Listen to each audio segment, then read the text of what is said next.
And if this step hurts for you or burns, then you definitely did something wrong with the cuticle care and you probably overfiled or over nipped your cuticles. So if it doesn't burn, then you did a great job and probably your extensions are gonna last if they look as clean as this.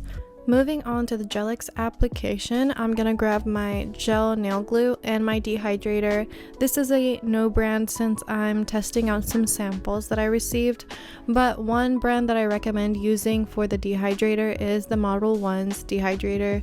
I will link it down below for you guys on my Amazon storefront. I definitely highly recommend that. But basically, dehydrator is just concentrated alcohol, and what this does is strip your natural nails of all the oils that are going to interfere with the glue. So you want your nails basically to look crusty and dusty, and that's a really good sign that your Gelix is going to last.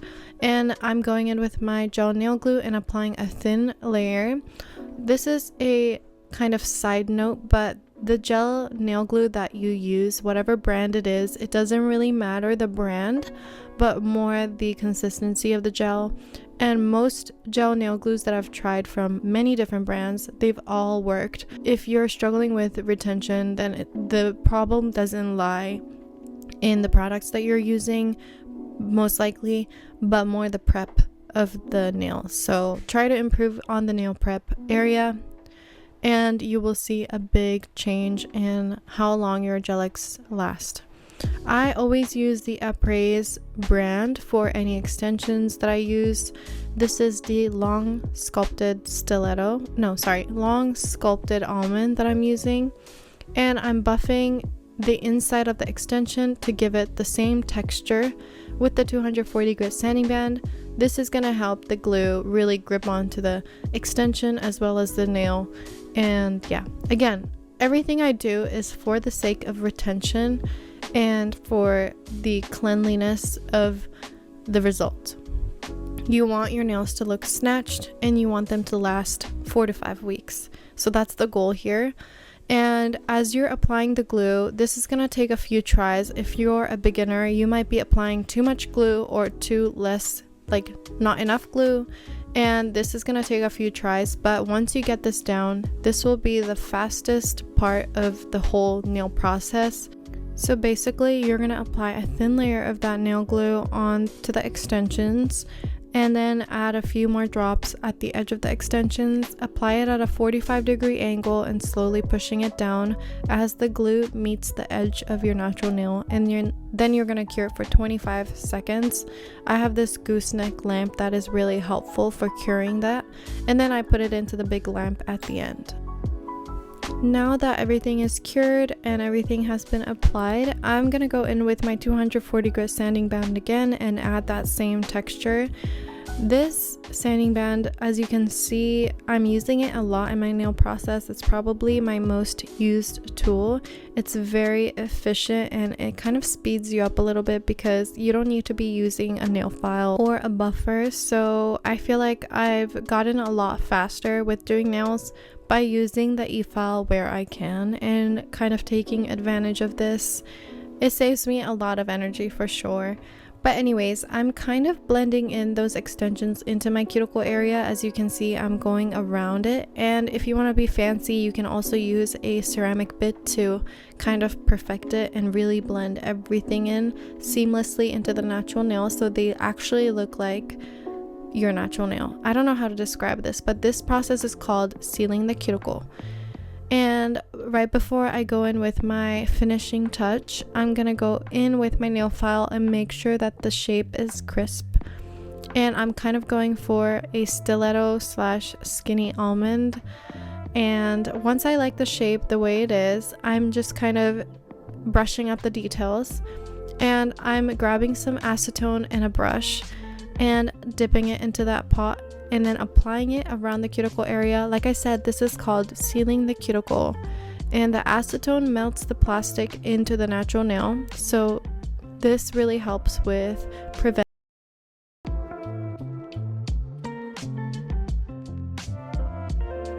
So the hardest part of this whole process is probably over, and we're gonna go into the fun part, which is design or the gel itself. And I'm going in with a base coat, a thin layer, and I'm making sure everything is blended in and smooth. I like to do this process even though it's optional because it just kind of makes a good clean foundation for whatever nude base you're gonna put on, which leads me to go in with sheer nude gels, like just regular gels, but I like to go in with a builder gel because it adds that like density and clean snatched look that I like. But this is very optional as well. I just like to go in with a builder gel. So I'm using the Beetles Builder Gel in shade D57, I think. And this shade is just so beautiful. It matches my skin tone perfectly. And as you can see, I'm applying it in a very thick layer. This way I don't have to go in 3 times with a thin layer of gel. I will mention that this is a advanced technique in Gel-X, or even Builder Gel is like a very advanced technique. You need to be able to control the gel where you want it to go. So if you're not there yet, just use a regular gel polish nude color that you have and go in with as many layers as you want, 3 layers or more. I usually only go with 2 or 3 layers, but the thing that I love about Builder Gel is I only need 1 proper layer, and it just kind of cuts down time and effort for me. For those of you who want to learn the Builder Gel application more in detail, then please go check out my other videos. I've done tutorials on just focusing on Builder Gel and how to apply it. So Builder Gel can be a tricky product to get started with, but once you know how to use it, it's truly a lifesaver because you can grow out your natural nails with Builder Gel, and you can create beautiful shapes and extensions with Builder Gel of these 2 colors. And in some cases, depending on the brand that you're using, you might only have to do the French line once. But in this case, the gel wasn't pigmented enough. I had to go in with 2 layers, which is completely fine. I do this quite often, but I recommend using the Beetles brand if you just want to have really pigmented gels that you only have to do 1 layer. I really like that brand and the gel colors that they have. But anyways, I recommend using a thin long brush for the Frenchie process. I've mentioned in other videos how using a thin liner brush for the French line really helps with the precision of the line. You only want to be using short line brushes if you're going in with like detailed nail art. But yeah, my big advice in getting better at the French line and the symmetry of everything is using a long, thin line brush. And as you can see, as I'm doing this process, I'm resting my hand on a very stable surface and I'm moving my finger to help myself get and reach all the corners to get sure I get all the angles and make sure everything is perfect with the smile line. So those things are pretty important in getting the perfect Frenchie. This French line that I'm doing is pretty thick compared to the usual Frenchies that I do. The thinner the Frenchies are, I feel like the more classic they are. But since I'm going for like a cutesy vibe, a summer vibe, I want a lot of the blue, so I'm going in with like a thicker, flatter French line. But this is really up to you and your preference.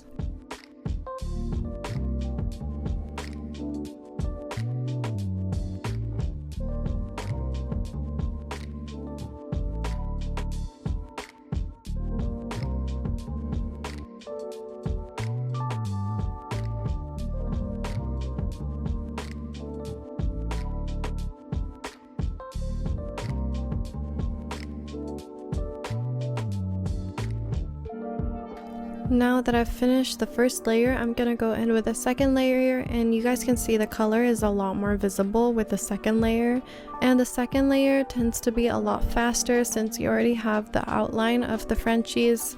So this step is all about perfecting it and making the color pop a little bit more. I'm going in with my acetone brush to clean up where I got some gel on my skin. I really recommend getting some acetone and a brush to clean up and make the lines perfect.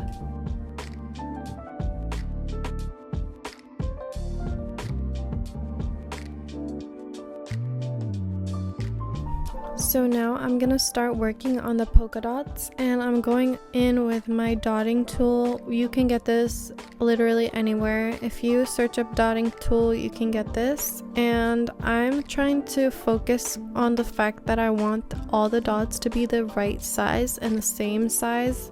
I feel like my OCD is gonna like freak out with different sized dots. And I feel like this was a lot harder than I expected it to be because everything had to be symmetrical.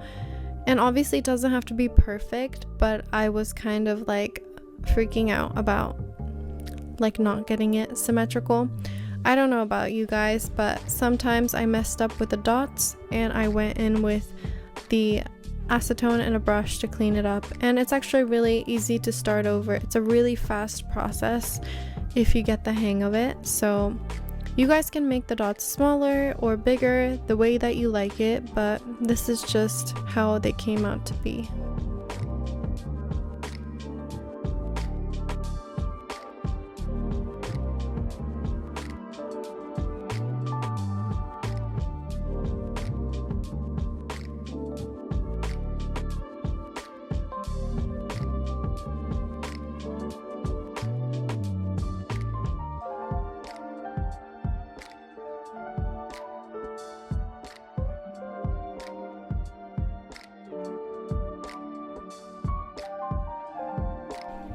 I was a little nervous when I saw the first finger, but seeing everything perfect and like put together, I really like the polka dots.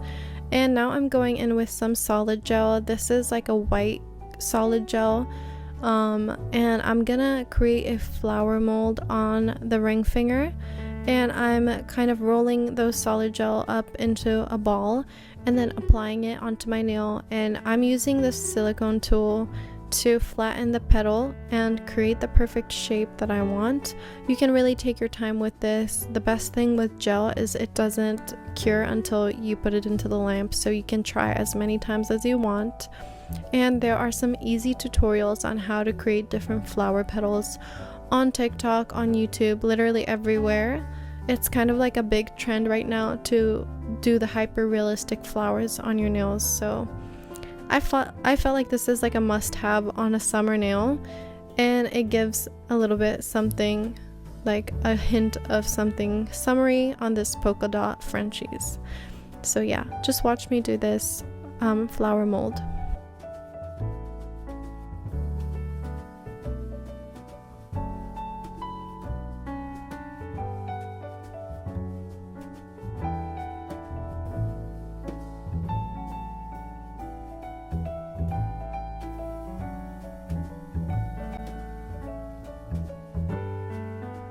Now I'm going in with some jelly like translucent yellow gel that I got from Born Pretty, and I'm kind of dabbing it into the middle of the flower to make it look like a flower.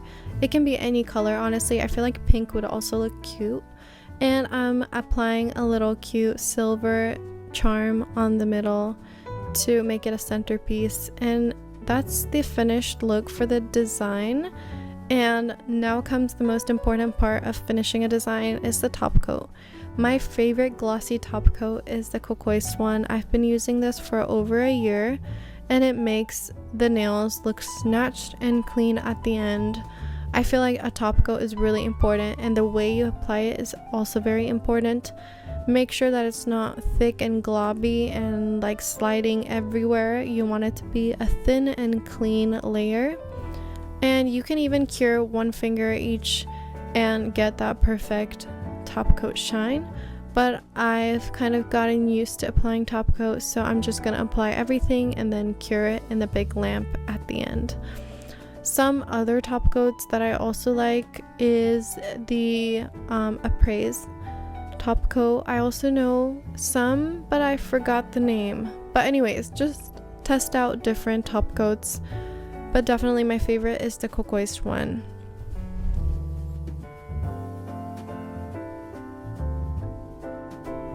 If you've stayed until this point, thank you so much for watching the whole entire